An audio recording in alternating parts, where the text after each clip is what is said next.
It's a remarkable thing, isn't it? How our ancestors could witness the relentless churn of human conflict, the endless cycle of justice and sorrow, and distill its very essence into a single, breathtaking moment. In our last exploration, we sat with Job in his despair, wrestling with one of humanity's oldest questions. Why do good people suffer in a world supposedly governed by a just and loving God? The book of Job leaves us humbled, silenced before a cosmic mystery that is far beyond our comprehension. It poses the question, but is a different tradition from a different part of the world that offers one of the most profound answers to the inevitable follow-up. Given this world of chaos and suffering, how then must we act? To find that answer, we must travel from the quiet laments of Uz to the thunderous heart of a battlefield. We must listen to a conversation held in the terrifying stillness between two great armies poised to destroy one another. This is the setting for the Bhagavad Gita, the Song of God, a philosophical masterpiece disguised as a war story, a universal guide to living a meaningful life that is spoken into existence in the final moments before a civil war. Its genius lies in its context. This is not a sermon delivered from a peaceful temple. It is a lesson forged in the crucible of absolute moral crisis, making its wisdom not theoretical, but terrifyingly real. The story unfolds within the epic of the Mahabharata. A great kingdom stands divided. On one side are the Pandavas, 5 brothers who are the rightful heirs to the throne, representing Dharma, or cosmic justice. On the other, their cousins, the Kauravas, who have usurped the kingdom through treachery and greed. War is now inevitable. The greatest warrior of the age, the Pandava prince Arjuna, stands ready in his chariot, his lifelong friend and guide, Krishna, serving as his charioteer. And this is where the story truly begins. Arjuna asks Krishna to drive the chariot into the no man's land between the two armies, so he can survey the men he is about to face in battle. And as he looks across the field, his heart freezes. He doesn't see an anonymous enemy. He sees his own blood. He sees his beloved grandfather, the patriarch of the entire clan. He sees his revered teachers who taught him the art of archery. He sees uncles, cousins, brothers-in-law, and friends he has known his entire life. The full weight of his reality crashes down upon him. To win this war, to restore justice, he must become the instrument of death for the Vera people who shaped his world. His body begins to tremble, his mouth goes dry, and his legendary bow, the Gandiva, slips from his grasp. He turns to Krishna, his voice choked with despair, and says, "I cannot do this. My limbs fail me. I see no good in killing my own kinsmen in battle. I would rather live by begging than to enjoy a kingdom stained with their blood." And here, in this moment, Arjuna ceases to be an ancient prince and becomes the embodiment of modern humanity. His crisis is our crisis. It is the paralysis that seizes any moral person when faced with a choice where every option leads to suffering. It's the CEO who knows they must lay off hundreds of loyal employees to save the company, sacrificing the few for the many. It's the doctor who must deliver a devastating diagnosis, inflicting immense emotional pain in the service of truth. It's the child who must make the heart-wrenching decision to place an ailing parent in a care facility. It is A and Y situation where our duty and our compassion seem to be in violent opposition. We analyze, we agonize, we weigh the terrible costs, and in the end, we are left frozen, unable to act a state of what we now call analysis paralysis. Arjuna's fallen bow is the symbol of a good person, utterly overwhelmed by a world that refuses to offer a clean, painless choice. Into this profound silence of despair, Krishna finally speaks, and his first response is not one of gentle consolation. It is a blast of cold, philosophical truth. He begins by reminding Arjuna of the eternal nature of the soul, the Atman, He tells him that what he sees as his grandfathers and teachers are merely temporary vessels. The body is born and it dies, like putting on and taking off a set of clothes. But the soul, within the true self, is unborn, undying, and eternal. It cannot be cut by weapons, burned by fire, or withered by the wind. In essence, Krishna's first lesson is a radical shift in perspective. You are agonizing over the destruction of the container, while forgetting the permanence of what lies within. This leads directly to his second, more pressing point, dharma. Dharma is a word with no perfect English equivalent. It means duty, righteousness, cosmic law, one's intrinsic purpose.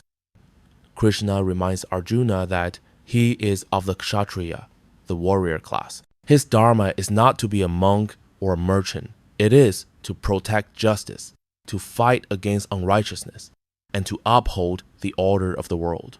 To abandon this battle now, Krishna argues, is not an act of compassion.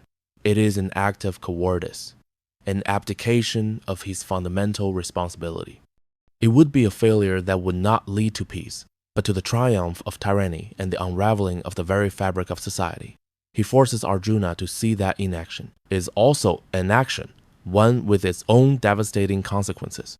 Here, the Gita presents a challenging truth. Sometimes, the most compassionate path requires us to perform a terrible but necessary duty. But this alone is not enough to soothe Arjuna's soul. He still recoils at the thought of the act itself. And so, Krishna reveals the philosophical core of the entire text, the concept that has echoed through the ages, karma yoga, the path of action without attachment.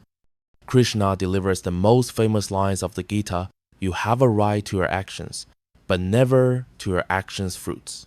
Let not the fruits of action be your motive, nor let your attachment be to inaction. This is one of the most revolutionary ideas in the history of human thought. Krishna is providing a solution to Arjuna's paralysis.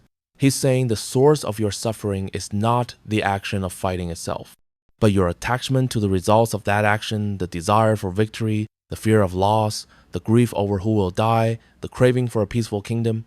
He teaches Arjuna to reframe his entire purpose. Fight, he says, but fight because it is your dharma, your duty. Perform the action with absolute skill, focus, and dedication, but mentally renounce the outcome. Offer the fruits of your labor, whether they be victory or defeat, as a sacrifice to the divine. This is a profound psychological liberation. It's a way to operate with full commitment in an imperfect and unpredictable world, without being emotionally destroyed by it. Think of the surgeon in a life or death operation. Her duty is to perform every incision, every stitch, with the absolute peak of her skill and concentration. If she becomes overwhelmed by the fear of the patient dying or the desire to be hailed as a hero, her hands will tremble. Her dharma is the perfection of the act itself. The outcome belongs to a larger web of forces beyond her ultimate control. The karma yogi acts with purpose, but finds freedom in releasing their ego's grip on the results. This is how one can function with clarity and integrity in the midst of chaos. To help Arjuna truly grasp this cosmic scale, to shatter the confines of his personal grief, Krishna does something extraordinary. He grants Arjuna divine sight and reveals his Vishvarupa, his universal cosmic form. The scripture describes a vision that is both terrifying and sublime. Arjuna sees a being of infinite mouths and infinite eyes, brighter than 1,000 suns, containing all of existence. He sees the past, the present, and the future unfolding simultaneously.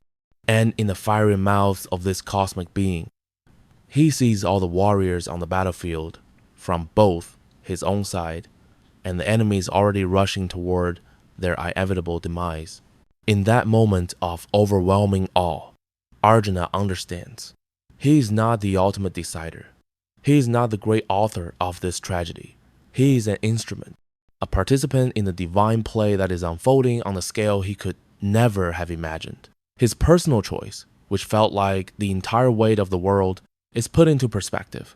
He sees that the universe is already in motion, and his role is not to question the play, but to perform his part with courage and resolve.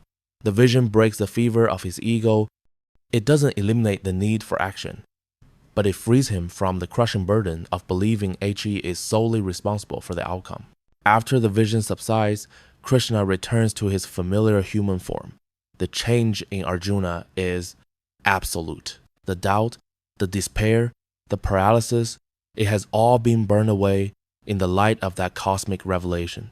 He picks up his bow, his hands now steady, and speaks with a newfound clarity. My delusion is gone. He tells Krishna, I have regained my memory through your grace. I stand firm. My doubts are dispelled. I shall act according to your word. The battle is about to begin. Nothing on the field has changed. His grandfathers and teachers are still standing across from him. The terrible task remains the same, but everything within Arjuna has been transformed. He will now fight, not out of anger or for personal gain, but as a duty, as an act of service, with his mind centered and his soul at peace, detached from the fruits of his actions. He has found a way to act in the world without being broken by it. The Bhagavad Gita does not end with the battle. It ends with the beginning of the battle. Its purpose is not to tell us who won or lost, but to arm us with the philosophical framework needed to face our own conflicts. It leaves us with the profound understanding that the highest spiritual path is not necessarily to retreat from the world's challenges, but to engage with them fully, with skill, courage, and a mind free from the attachments that cause us so much pain. And so, it turns the question back to each of us. What is the battlefield you are standing on in your own life? What difficult choice, what moral crisis is causing you to drop your bow in despair? The Gita suggests that the path forward is not through inaction, but through right action. It asks us to look beyond our personal fears and desires, to identify our truest duty, our dharma, and it offers us the ultimate freedom, the freedom to act with all our might, while placing the results in the hands of the universe, finding peace not in the outcome, but in the integrity of the act. What, then, is a battle that your soul is calling you to fight? And can you find the courage to act not for the spoils of victory, but simply because it is your part to play in the great unfolding song of existence?